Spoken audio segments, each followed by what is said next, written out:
This was the last match of my last squad session, and I wanted to end on a high note.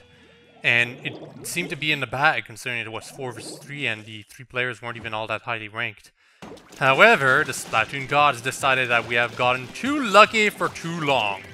And at the 20-second mark, so 4:40 on the timer, it's going to be a 3 vs 3. You guys will notice the second squid icon on our team. It's going to disappear and stay, not disappear, but be splatted forever. That's your indication that someone disconnected. I handled myself decently well in the beginning, but eventually I just get straight up ambushed because we weren't all that well organized.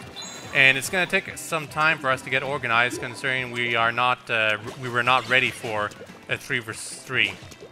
Particularly you, Deborah. You're gonna have to take some time to really get used to adjusting to 3 vs 3, because you cannot fool around when you suddenly get a disconnected player if you care about still winning.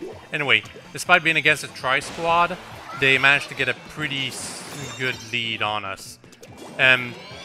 Incidentally, some of you might think, well, it's all tied up right now because it's 3 vs 3. Well, no, they're a tri-squad, so they have faster respawn times. Anyway, Deborah, I really didn't like how you were playing right at this moment, because you had your special ready, throwing your suction bombs everywhere, and you were only throwing them in front of you, not behind you, where someone sneaked by. I got ambushed, and since if you were at least throwing your suction bombs at your location, you could have at least survived or possibly defended me, but no, you were just throwing them in front of you, and because of that, I got splatted. And that really pissed me off, but it was just a moment, so just saying that right now. Like, if I was actually playing ranked and I was doing live commentary, I would have probably done quite a few changes people would not have forgiven me for. Well, whatever. That's past now. That enemy charger is surprisingly good, but I managed to catch him with a splat bomb right here. However, we keep getting ganked, ambushed everywhere, thanks to their fast respawn times, but finally we splat them all at once. So got a moment of reprieve, and I get the Rainmaker, and I have a plan, which is to let Andrew G take care of the enemy for me. Helps that he has a special ready, and it's the bubbler. Now, we're pretty close to the goal right here. I want to be fancy and use this shortcut, but I could have used some help getting the ink right there. It's kind of goofy how I got the lead by just climbing up that small portion of ink, though. Anyway, I have to climb here, then here to get this thing ready. And I'm right here where the charger cannot reach me, because if I use the other way, the charger could easily splat me.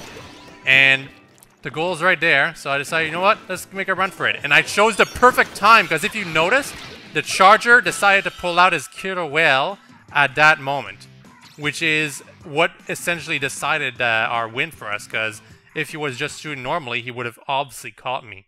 We would have still have gotten an amazing lead, but getting a knockout instead was a perfect way to end that session. A knockout on Museum, no less. Well, anyway, that's that. Hopefully next session we'll have more 4s and equally talented players, and hopefully I'll also continue Road to S+ rank soon. Hope you've all enjoyed, and all have a very nice day. Bye-bye.